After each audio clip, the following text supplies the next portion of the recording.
Assalamualaikum warahmatullahi wabarakatuh. Kembali lagi. Kali ini saya akan membahas tentang konsep berpikir sejarah ya. Yang pertama akan kita bahas adalah tentang konsep berpikir secara kronologis.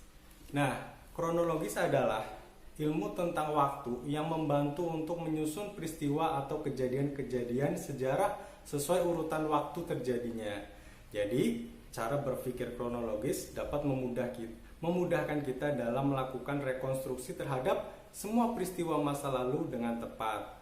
Kronologi sangat penting agar terhindar dari anakronisme. Apa itu anakronisme? Anakronisme adalah penempatan peristiwa atau latar atau setting tokoh ataupun dialog yang tidak sesuai dengan tempat dan waktu terjadinya peristiwa. Nah, contoh berpikir secara kronologis dalam sejarah, contohnya misalkan ketika kita akan memahami suatu peristiwa proklamasi kemerdekaan 17 Agustus 1945. Kita bisa tarik mundur ya. Ketika bom Hiroshima ya dijatuhkan ya oleh Amerika, kemudian disusul dengan dijatuhkannya bom di Nagasaki. Nah, kemudian yang mengakibatkan akhirnya Jepang menyerah kepada sekutu. Nah, akibat menyerahnya Jepang kepada sekutu ini akhirnya menyebabkan Indonesia mengalami kekosongan kekuasaan atau vacuum of power. Nah, hingga akhirnya muncullah peristiwa Rengas Dengklok, ya, dan hingga akhirnya terjadilah peristiwa proklamasi 17 Agustus 1945. Nah, jadi yang dimaksud di sini adalah ketika kita akan membahas atau menjelaskan tentang peristiwa proklamasi 17 Agustus 1945, nah, kita jelaskan juga urutan awal terjadinya. Kenapa bisa terjadinya suatu peristiwa proklamasi 17 Agustus 1945 itu? Awalnya dimulai dari dijatuhkannya bom Hiroshima dan di Nagasaki, kemudian menyerahnya Jepang kepada sekutu, kemudian terjadi peristiwa Rengas Dengklok, barulah akhirnya terjadi peristiwa 17 Agustus 1945. Semuanya berurutan ya, waktunya berurutan hingga akhirnya terjadi peristiwa 17 Agustus 1945. Nah, itu salah satu contoh konsep berpikir secara kronologis di dalam sejarah. Nah, kemudian yang kedua adalah konsep berpikir diakronik ya. Diakronik adalah sesuatu yang melintas, melalui, dan melampaui dalam batasan waktu. Jadi, jika dikaitkan dengan sejarah, sesuatu yang dapat melintas, melalui, atau melampaui tersebut adalah peristiwa atau kejadian, di mana setiap peristiwa yang terjadi dibatasi oleh waktu. Jadi, secara sederhana, diakronik dapat diartikan memanjang dalam waktu namun terbatas di dalam ruang. Contohnya misalkan seperti ini.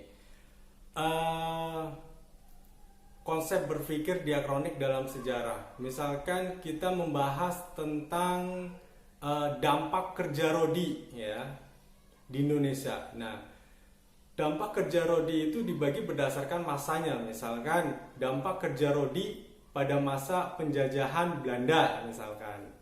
Nah, kemudian dampak kerja rodi pada masa penjajahan Jepang. Nah, jadi semuanya itu fokus hanya membahas tentang dampak kerja rodi, ya, tidak melebar kemana-mana, tidak meluas kemana-mana, karena di sini terbatas, ya, di dalam ruang, ya.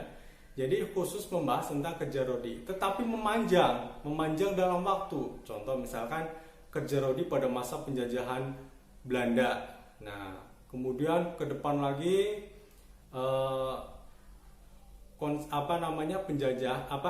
dampak kerja rodi pada masa penjajahan Jepang. Nah, jadi fokus hanya membahas tentang dampak kerja rodi, tetapi dibedakan waktunya. Pertama, kerja rodi pada waktu masa penjajahan Belanda, kemudian maju lagi dampak kerja rodi pada masa penjajahan Jepang misalkan, dan sebagainya seperti itu ya.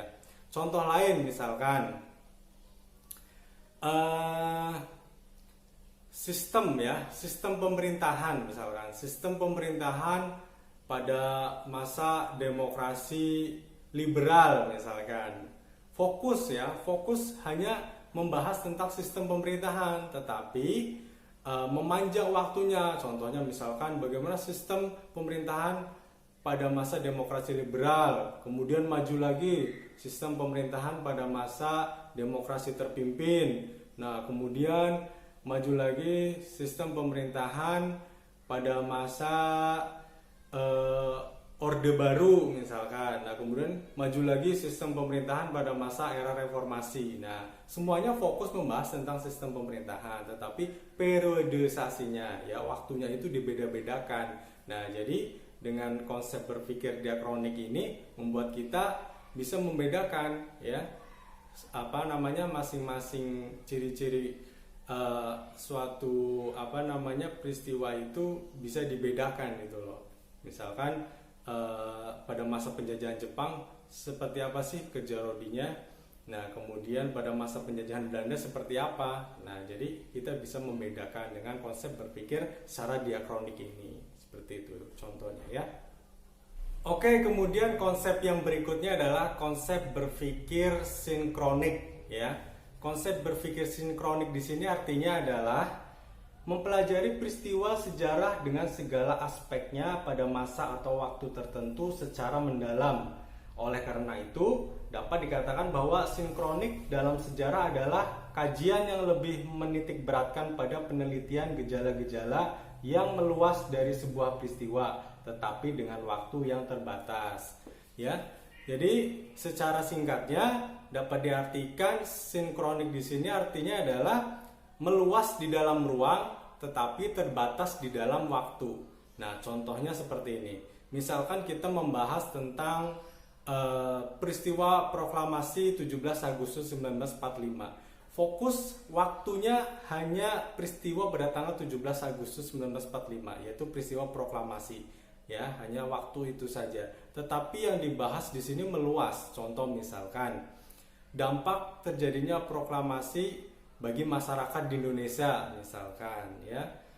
Kemudian bagaimana reaksi negara-negara lain mendengar berita bahwa Indonesia telah memproklamasikan kemerdekaan. Ya, jadi banyak aspek-aspek yang dibahas meskipun hanya satu waktu peristiwa pada tanggal 17 itu saja, tetapi banyak aspek yang dibahas ya. Bagaimana nasib ya masyarakat Indonesia setelah Indonesia memproklamasikan kemerdekaan dan sebagainya. Bagaimana status bangsa Indonesia setelah Indonesia memproklamasikan kemerdekaan. Apa makna proklamasi kemerdekaan bagi bangsa Indonesia dan sebagainya. Nah, jadi banyak aspek yang dibahas ya, meluas di dalam ruang tapi terbatas di dalam waktu. Jadi hanya waktu itu saja, peristiwa itu saja yang dibahas, yaitu tentang peristiwa proklamasi 17 Agustus 1945, tetapi aspek-aspeknya yang dibahas itu banyak. Nah ya, itu contoh dari sinkronis ya. Saya rasa itu aja ya, 3 konsep berpikir sejarah ya. Yang pertama tadi ada kronologis, kemudian yang kedua diakronik, kemudian yang ketiga adalah sinkronik. Sekian dulu dari saya. Wassalamualaikum warahmatullahi wabarakatuh.